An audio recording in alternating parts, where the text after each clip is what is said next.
one thing that has to change also is developer economics. And this is a big criticism when you talk to investors, whether it's public investors looking at Roblox or private investors looking at studios, whether it's other developers in the industry looking at Roblox as a potential platform to build on, IP owners, they want to understand the economics of the platform, and they benchmark against mobile or they benchmark against console PC, and the net payouts to developers are a lot worse, right? And so the standard, and I remember I think it was Bloomberg published like when everyone was trying to break down the 30% commissions from Apple, they published like a history of the 30% commission, and it dates back to like Bandai Namco making cartridges for one of the early Nintendo systems, and that's where the 30% comes from, like back in the 80s, and it's just stuck ever since.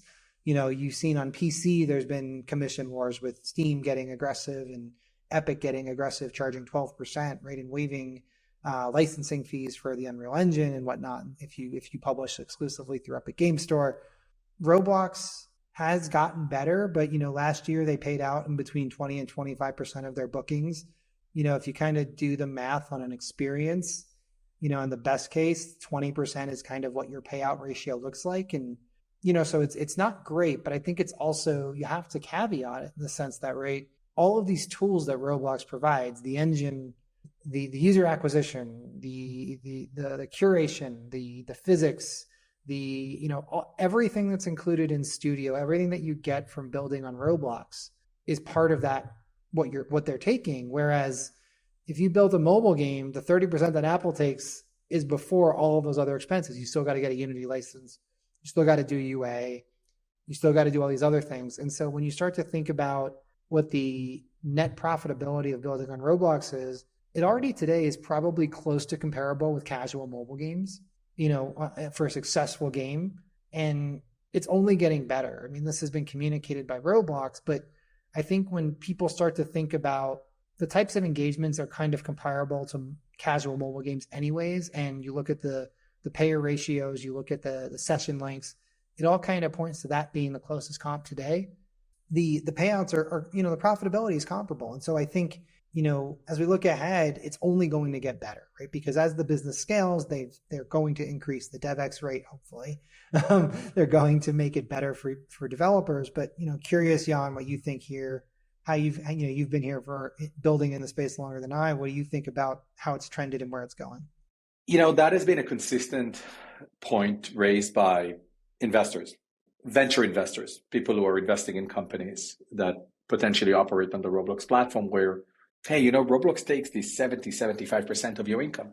And ultimately that's true, right? These are the economics on the platform. But I want to highlight a couple of things.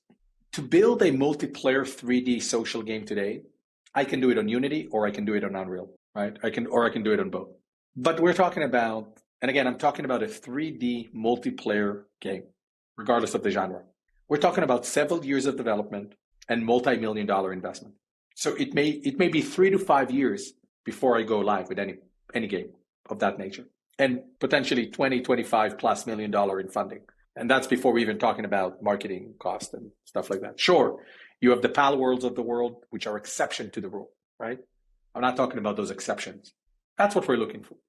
Sure, I have a bigger piece of the pie from the revenue I make, but the stakes are much, much higher, in orders of magnitude higher. On Roblox, on the other side, I can build a 3D multiplayer game at a fraction of the time of the cost. I can do it for a few $100,000 and within 5-6 months of development. And sure, I will probably make less money per game, but the entire economics are different. It's not an apple to apple. And I think that's what people need to keep in mind is, as you think about Roblox as a potential platform to build games, it's not a apple to apple comparison to other platforms. And that is something that you've highlighted where, yeah, Roblox takes all that piece. But as a developer on the platform, I don't need to worry about the App Store fees, Google, iOS. I don't need to worry about moderation. I don't need to worry about off-platform user acquisition, right? Roblox does that.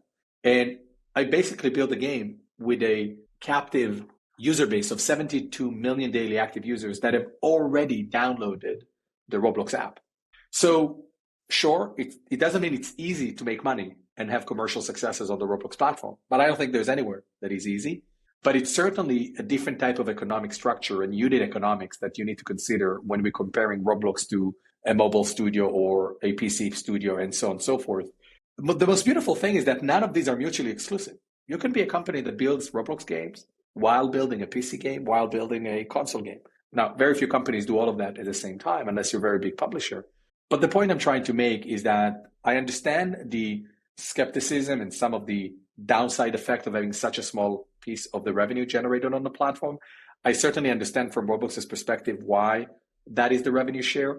I do not expect for the economics from Roblox to change over time. Maybe. I would bet more on the fact that Roblox will continue to find ways to provide the monetization and revenue opportunities for developers on the platform. Now, I might be wrong. Maybe they will change the economics of the rev share split. But I think before they do that, they're going to really try and figure out what other revenue streams we can introduce. And I think we're seeing that. Immersive ads have been introduced. Engagement revenue has been introduced. They just introduced subscriptions. They're now introducing monetization of marketplace to all developers and creators. So what I'm saying consistently is that Roblox is committed to finding more ways for how developers make money. And I think they will continue to squeeze that lemon as long as they can before they run out of ideas, which will ultimately force them to rethink the revenue split on the platform between them and between developers.